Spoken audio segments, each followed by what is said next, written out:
One of the questions that we would like to start this discussion with is this idea, is the whole idea of this law of practice.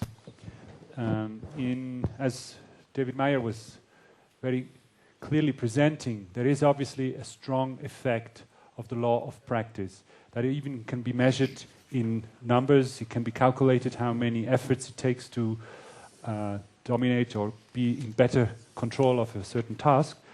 And we know that this is also true for, obviously, meditation.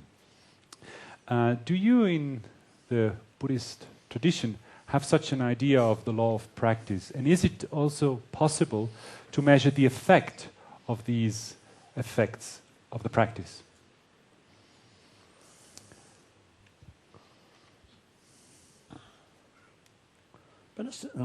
But some situation to realia, Kasurge, and talk to Ijishi.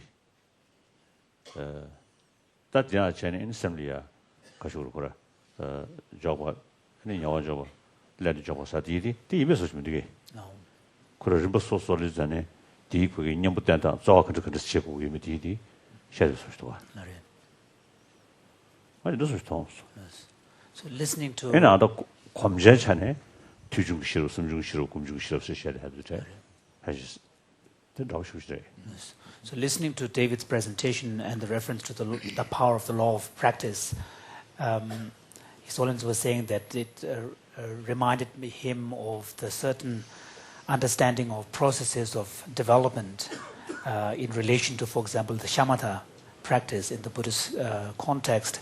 For example, when we are cultivating single-pointedness of mind in shamatha meditation, one speaks of the applications of 6 forces and 4 types of attention and so on, and then the 9 stages of attentional development. There is a recognition of a process by which one learns to acquire different stages of this development. And then also from the point of view of the actual attainment on the part of the individual, there is also the idea of 3 levels of understanding. Initially, understanding and experience at the level of study and hearing and learning, and then moving on to the level of instructions. Instruction. So you talked about. So you have the level of instruction, which is like the Buddhist equivalent would be the level of understanding derived from hearing and study. Then you have understanding derived from. And then you spoke about how you need to then compare it against long-term memory and whether or not it fits with the memory and so on. So that would be at the level of 2nd level, which is the level of understanding derived from critical reflection and contemplation. And then the 3rd stage is when everything becomes effortless and spontaneous. So this is referred to as the level of experience or understanding derived from meditative practice. So there seems to be parallel there. And the very word meditation here has the connotation of familiarization. So once you get clarity through thinking, critical reflection, then you enter into the phase of meditation, understanding arising from meditation, and this is closely related to the whole notion of familiarization. It just gets easy. You slip right into it. So I have a question then. Let's suppose you have become very skilled at analytic meditation, but now I give you an entirely new topic, such as, is a thermostat or a cruise control conscious, or does a robot have feelings? And you now do analytical. You now do analytical meditation on that. Will it be equally easy, even though it's a brand new topic, or will you have to, in effect, start over? I rephrased the question. Would it be fair to say that your question is that if someone has a skilled analytic meditation, analytical ability. Yeah, ability, And then if he or she would apply it to a totally new topic, compared to an untrained person, will that person be more faster? And is that the question? Yes. That was exactly the question. 다 정답이 캐시요서리 지 딱사단 디 장고샤 요딩의 디기 싫어 뉴 담시 자와 싫어리야 싫어 차와 싫어 싸와 싫어 뉴 싫어 싸용 되기도 봐. Generally, when in the Buddhist context, now here we're actually talking about the application of intelligence, applying the faculty of intelligence. So in relation to the point you talked about multitasking, how fast you can direct your attention and so on. So from the Buddhist point of view, this relates to an application of the faculty of intelligence. And when we speak about intelligence in the Buddhist tradition, we speak of swift intelligence, penetrating intelligence, and vast intelligence, breadth, and then nyurwa, swift, depth. And he said penetrating was really clarity, the sheer clarity of your intelligence. Swift. And clear. Yeah, clear intelligence. Clear said it, but 남자 배정해라.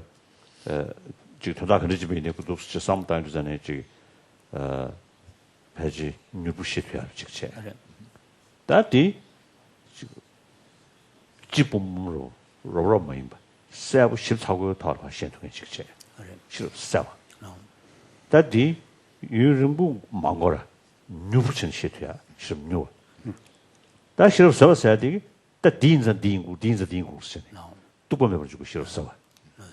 So imagine you are, dealing with a new topic, and then the person who has a swift intelligence will be able to, latch on to this very quickly, and a clear intelligence would be someone who is able to. First is the vast intelligence. One who's able to really encompass a lot within the field. And then comes the clear intelligence, which is able to really see the distinctions. And then the swift intelligence, where you're able to actually move fast. And then the penetrating intelligence, where you're able to actually go deeper and deeper. What are the relationships between these types of intelligence? Are they highly correlated with each other? So here His Holiness feels that it may have some genetic differences in the individuals. May make a difference.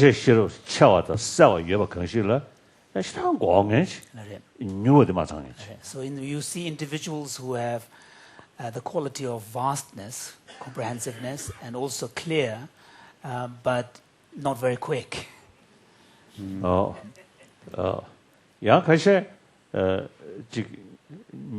뉴르탄 엘리야 고 남산다가 conclusion 찍 근데 저때 아따되게 나와셨어요. Some people have the opposite problem. They are too swift, then they reach hasty conclusions which they regret later. We know some of those. 뮤직이도 Japanese Americans 여셔도 말이지 나래서 삼졌다. 일단 강사 저다고 리리 lunkum temati. Any permanent mandawa, any environment amongst joy. So here His Holiness's own feeling is that one cannot make differences based upon ethnicities among these different types of qualities. But within one ethnic group, one will see differences which may have probably a lot to do with genetic difference, but also the environment in which they grow, and also health. The health of the individuals as well. Health is very important, and in fact, if I had more time, I was going to talk with you about your health, because we have found that if you do aerobic exercise where heart rate goes high, at your age, you will maintain your ability to multitask much better. It's true. Yes. To highlight, just bring out one point that was stated, that maybe a bit more clarity among these four types of intelligence. His Holiness's hypothesis, or his hunch, is that if you develop these through training in one area, that it is like a skill that then with greater ease you could apply. So there's a generalizability. Yes. That one should see that you could take those same intelligence skills, analytical skills, and apply them to very different tasks. They're not just locked into one field. That's the hypothesis. What about the relations between them? If you work on developing one, is there a hypothesis that the others will also be better?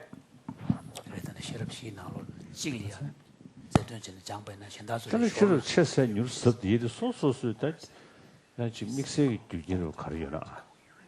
하미시다. 자샤이웨. 자샤이웨. His Holiness' first answer is not sure. Untested hypothesis. And in calling upon the monks, silence for the time being. 야, 더는 주샤이웨. 주셔다. Not sure. Actually, the last statement leads to a question that I was also contemplating in regards to the law of practice. Is it true for any task that we are doing? And according to Western psychology, I mean, we've been mostly speaking about mental tasks, but also some physical tasks may be true. But are there also some mental tasks that this does not apply to? That practice really improves? Or is it that you are, maybe intelligence is one of those things, or is it not applicable to that?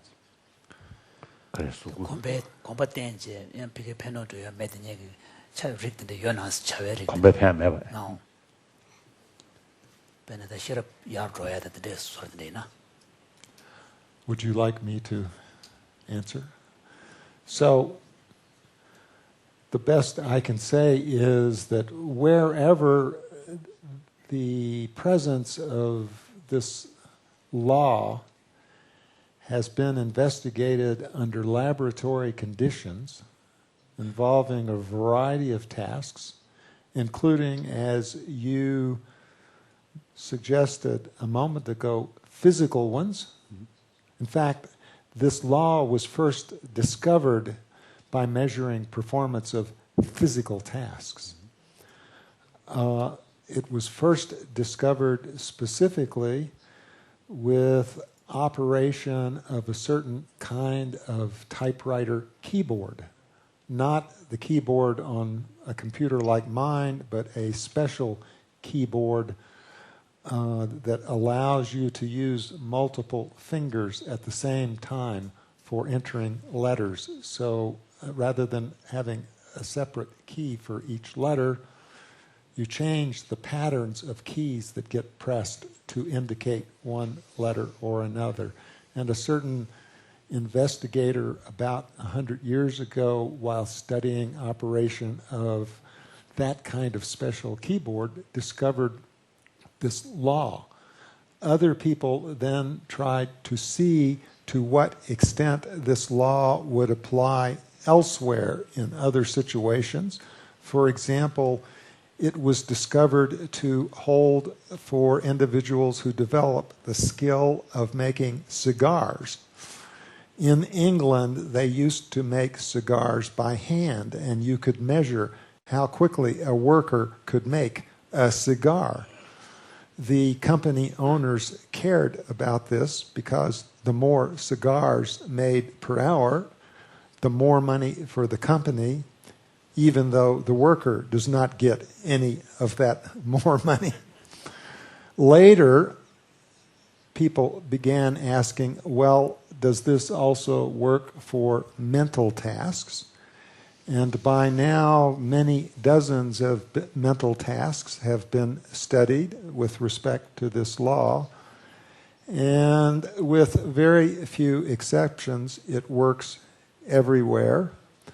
The ones where it does not work tend to be very simple tasks, like stepping on brake pedals, shifting gears, where a slightly different law works instead. Rather than the graph looking like that, it dives down a little bit more steeply and involves what we would call an exponential function as opposed to a power function. But these two types of mathematical relationships are very similar to each other. And I know of basically no case where laws of this type have been violated in the laboratory. Whether they also apply elsewhere in certain kinds of complicated real-world tasks, like solving deep scientific problems, such as what is the nature of the space-time continuum. Did Einstein get better and faster at solving such problems and conform to the power law of practice? The only way we can know is to close our eyes and see if we can commune with him, which may take a while, but it's quite general. Yeah. The reason why I was asking is because one of the statements that is time and again made when people confront in the West meditation for the first time is, I can't practice and I will never learn it. So obviously meditation is one of those skills that definitely depend on applying yourself and practicing. Well, the way in which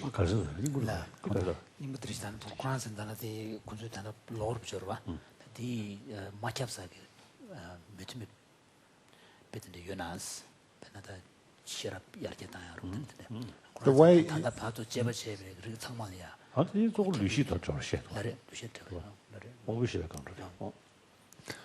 the way in which I see this power law applying to meditation is that during each meditation session, especially with methods like shamatha, where you have an object of focus for the attention, it would in principle be possible to know how long and how often during the meditation session you are actually focused on the object as opposed to being focused elsewhere. And what you would expect is that the amount of time spent focusing elsewhere other than the object will gradually decrease across sessions as you get better, such that eventually you will be able to spend all of your time in each session on the object of focus.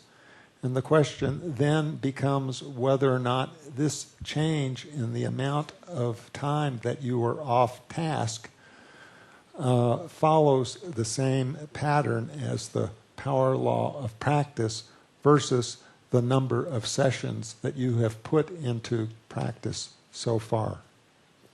Can I ask another question related to this topic? One thing I wanted to bring up is how to bring it back to the topic of attention, right?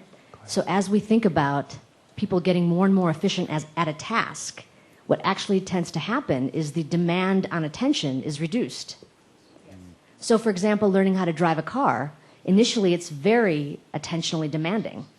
And as you become an expert driver, it's less attentionally demanding. So in a way, we can see this as an increasing ease with which we can drive. I wanted to ask how this might be related to the concept of an increasing ease in the context of meditation practice. Is it the case that as we become more efficient, there's actually a reduction in the use of attention? Are we changing the nature of the way the task is done? Is it a change in the awareness, or is it a change in the actual process and demand on attention? That's the question.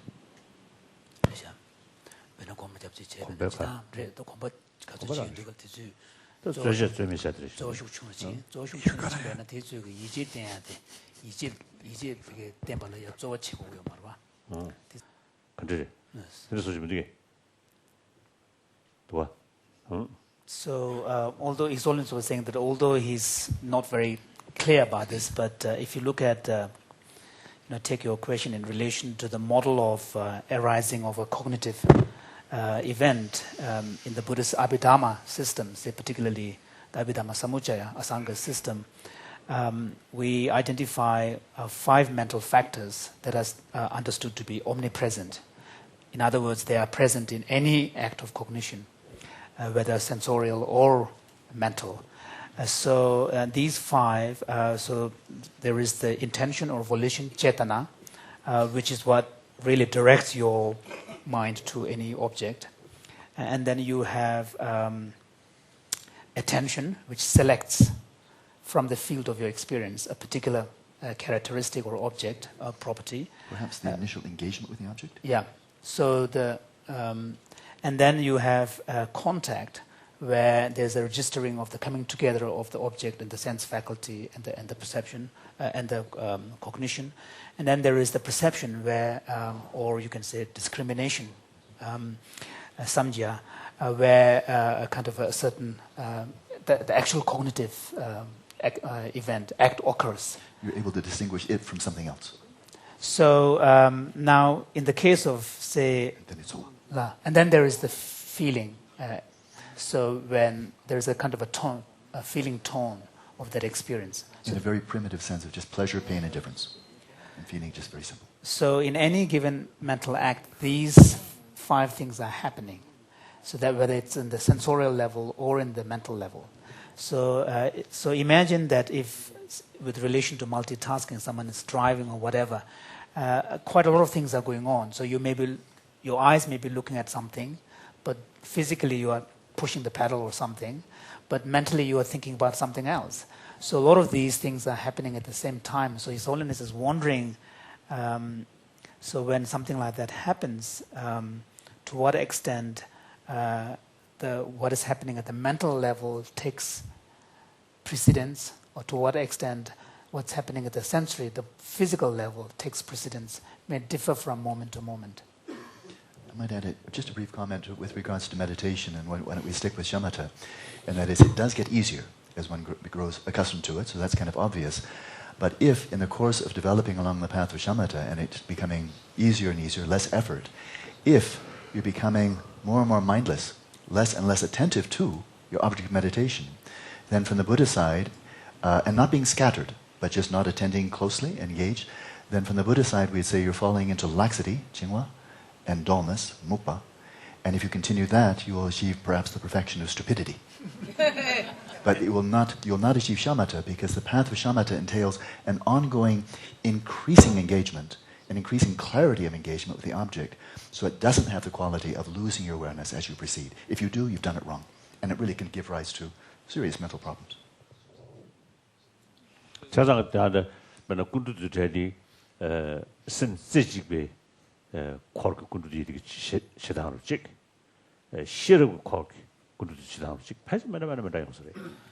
how these 5 omnipresent factors perform may differ from what particular type of mental state you may be in.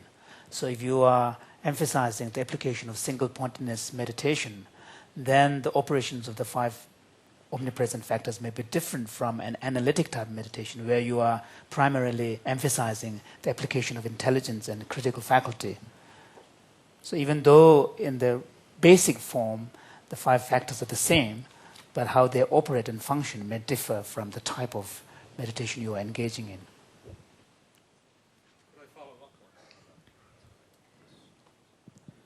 Yes. It sounds like there are 2 kinds of practices being discussed. One kind of practice is where I practice, and the steps I take become easier, and in the end become so easy that I do not need to attend, and I'm almost not really aware of how I do what I do. For example, playing tennis, or maybe solving... For other tasks. Yeah, for other yes, tasks. True, quite true. Or solving a math problem, maybe. I don't know. Experts, if you ask experts, they don't always know how they do what they do. But now, meditation sounds like a different kind of practice, where there's not a decrease of awareness, but the practice is to make your awareness stronger, or your attention even stronger. So how does that work? That sounds different. This kewantos jida chaweri kanda kaine che mangbuji ko che de tangbungel zogajin che ndugola konbe wange namshi chiliya ane susu che to nyina samata moko che to yorjun gor bas along the path of developing shamatha, so the focused attention, at the beginning there's a lot of attentional imbalances of excitation on the one hand and laxity on the other. As you develop along the path, then the occurrence and the intensity of these attentional imbalances, hyperactivity and deficit, if you like, decreases until when you become very adept, not having achieved shamatha yet, but out of 9 stages preceding shamatha, when you're on the 8th, at this point, neither laxity, even subtle laxity, or subtle excitation arises any longer. You become so adept, so familiar, so expert in the practice, they don't arise any longer. At that point, you no longer need to break the flow of mindfulness, focus on your object, and monitor the meditative process, because basically the job is done. Until that point, when there's still the possibility of excitation or laxity arising, then it's imperative to maintain the ongoing quality improvement that you apply introspection.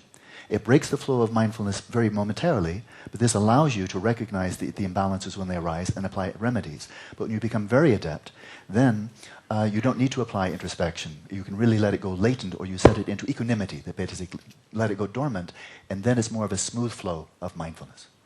But again, it's very important that now you've become very adept, you're absolutely not less attentive to your meditative object. In fact, you're hyper-attentive, but with a profound sense of looseness, of relaxation and ease, but with extraordinary mental, cognizing engagement. You're very cognizant of the object, and with a tremendous degree of clarity.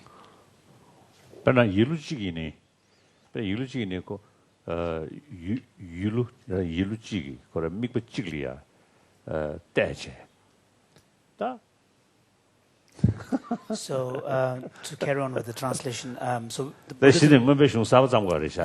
Because the technology has 심주자 딱제자 디 수시 링기링기제 and kuduja samda and 검지 먹는 냠냠 여부를 주는 and 검지 뭐 쉐르도 다 and 뭐 배송 사업지 거래자. So in Buddhism one speaks of 루리사바 뭐 배송 사업 수준도 루리사바. Within the mental cognition, we speak of conceptual stage and non-conceptual classes. So at the conceptual level, when we use attention and all of these processes, essentially we are mediated through some form of concepts in engagement with the object. There, how the other mental factors like feelings and attention and so on operate, and how they operate at the non-conceptual state, again, may be different. But he was saying that there isn't any clear discussions of this in the Abhidhamma text in the Buddhist tradition. And maybe, so for example, when at a certain point when you are, for example, when you are applying your mind to any given subject of inquiry in a meditative process, then in addition to the 5 omnipresent factors, there are 5 other mental factors come into the picture. 싫어, 안 되는 싫어 그러지 마. 유명한 로스지. 싫어 말해. 싫어 찍고 말다.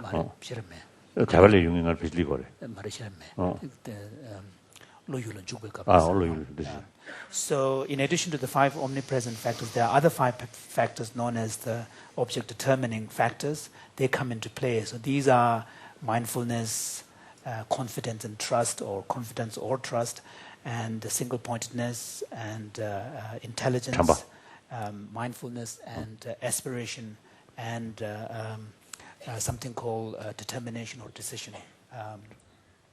So how they operate when you are at the conceptual level, thought level, or how they operate when you have reached the non-conceptual level may be different, but the texts do not really speak about these things.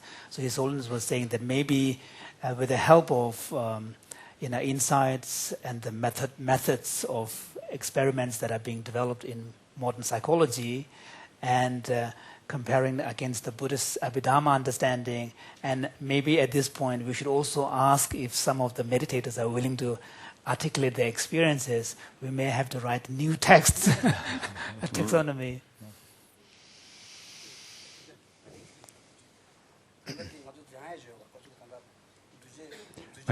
Microphone, yellow.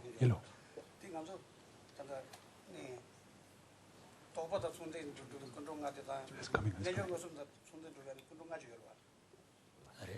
So Kishila was basically confirming the point that if you compare to the textual understanding of these processes, there is a clear recognition that the process involves, from an initially very effortful activity, which over time, as you go through the various stages, the 5 parts and the 10 stages of the Bodhisattva's levels and culminating ultimately in the attainment of Buddhahood, there is a recognition of a decreasing or a diminishing of the effort element, so that at one point it becomes totally effortless and spontaneous.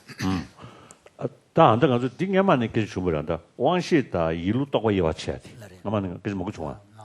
자, 다 안다 왕시 걸 싫어 주고. 왕시 걸 싫어. 가. semji sama. 메라지도 가. 주베지기 인사다 메라지도 가. 그래서 그 쉬우지였어요. So His Holiness was saying that in previous mind and life discussions, one of the points that was raised was from the Buddhist psychologist's point of view, a fundamental distinction is drawn between sensory levels of experience and mental, conceptual level. And from that point of view, although both of these different mental states will have the presence of these 5 omnipresent factors, but how they operate may be different. It would be interesting to see whether we can somehow get a handle on this. And Sorry, then I forgot. And His Holiness was also saying that it may partly depend also on the kind of object you take for the mind. And if the object is kind of something that is how would you put affirmative? Affirmative, yeah. Or sometimes you can take a mere absence as an object. So whether you take a mere absence as an object, or His Holiness did not cite the example, but in the case of Buddhism, it will be the emptiness would be a mere absence. Whether you take a mere absence as an object, or you take something that is affirmative as an object, something that's actually present. Would make a difference to the operations of these factors. Then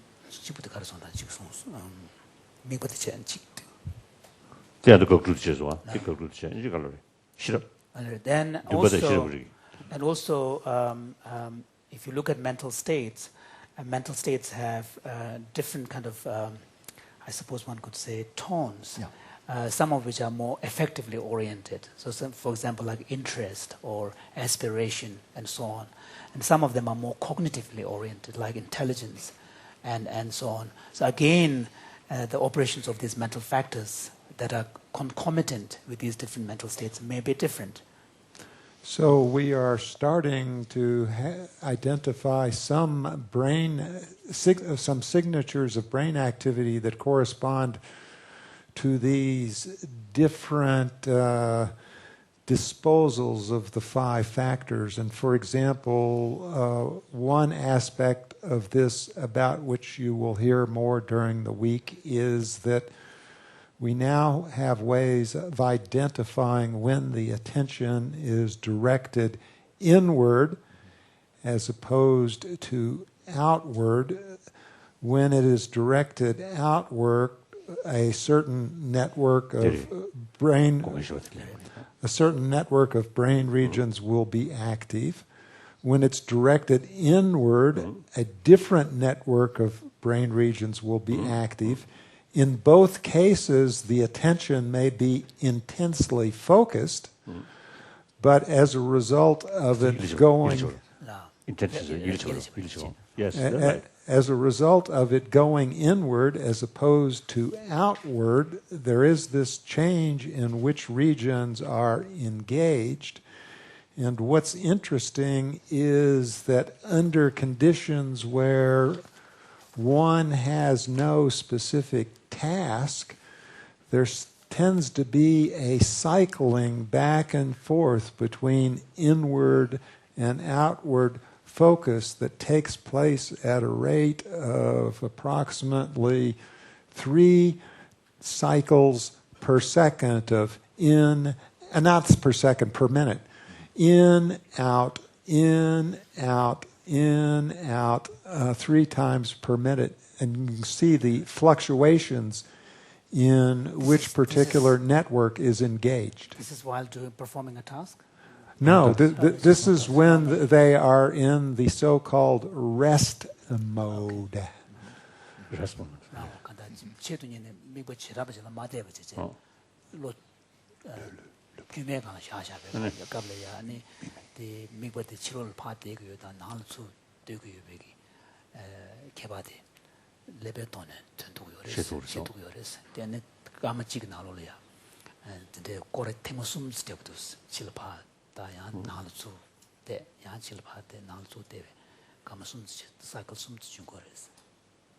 I was wondering whether, Rupert, you would want to jump in, because I know in Theravada, instead of 5, there are 7 omnipresent mental factors. So maybe you could... Yes, that's right. Yes, well, actually that was what I was going to talk about tomorrow. But so in addition to they would add one-pointedness as a universal, and faculty of life, which is a difficult one. It's Jivitindriya. As a mental factor. Reciting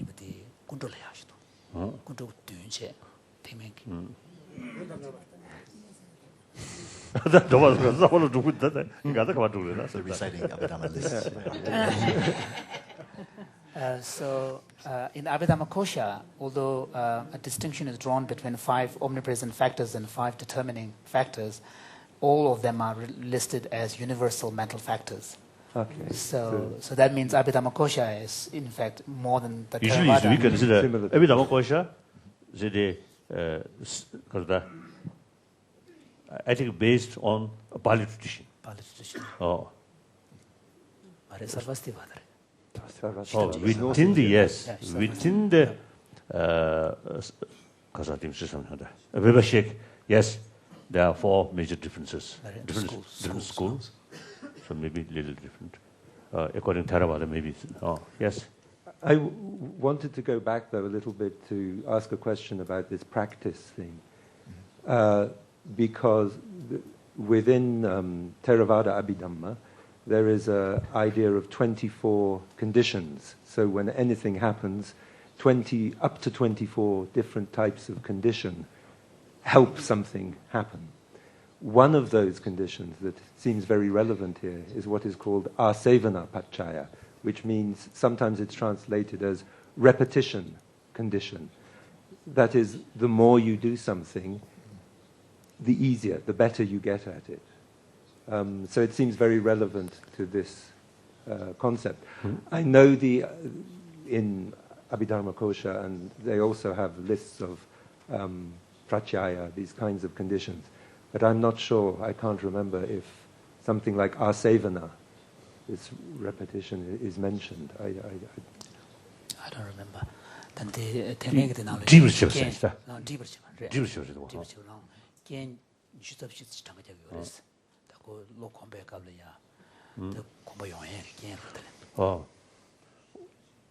one is, I heard, in a Pali Sutra,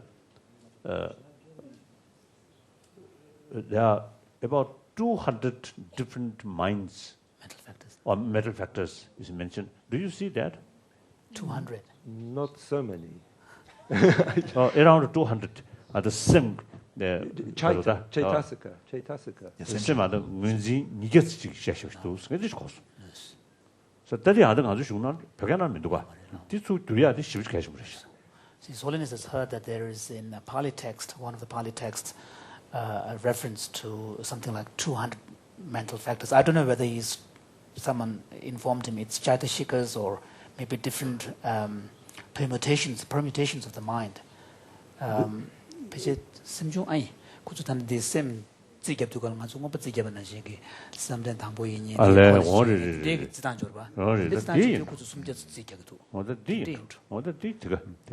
It could be the if it's I think it could be a of the permutations of the mind. Then this is... You can go up to 300 or something. Or even more, I think. Something.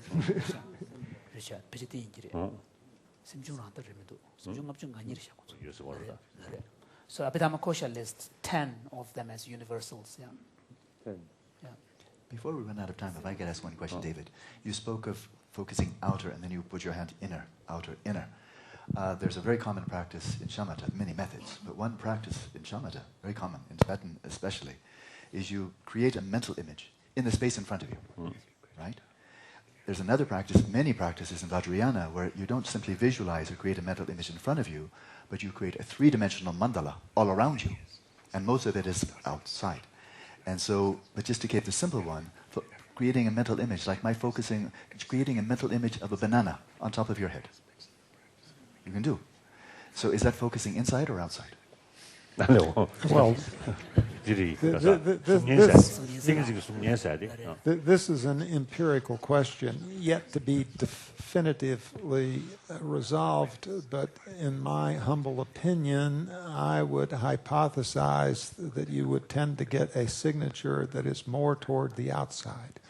And the reason is because when you generate imagery of that sort, the activity is taking place in the same brain regions as would be activated if there were literally an object out there on which you were focusing. And in order to then assimilate and further process the activity that's taking place in those regions, you would want to be engaging the same attentional network if you were literally being stimulated from the outside. That's my hypothesis. But it's an interesting question because there may also... Because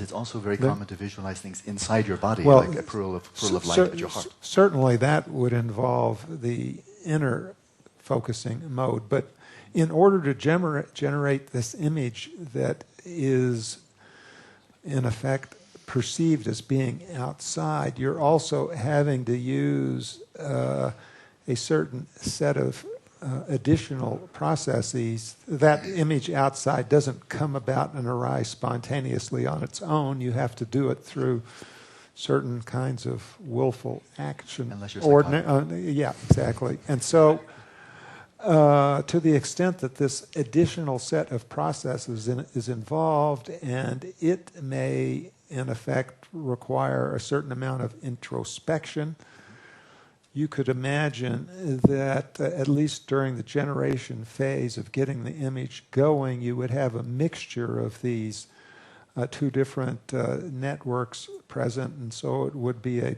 joint hybrid signature that would then evolve into being dominated by the one that's outwardly focused. Thank you. So I think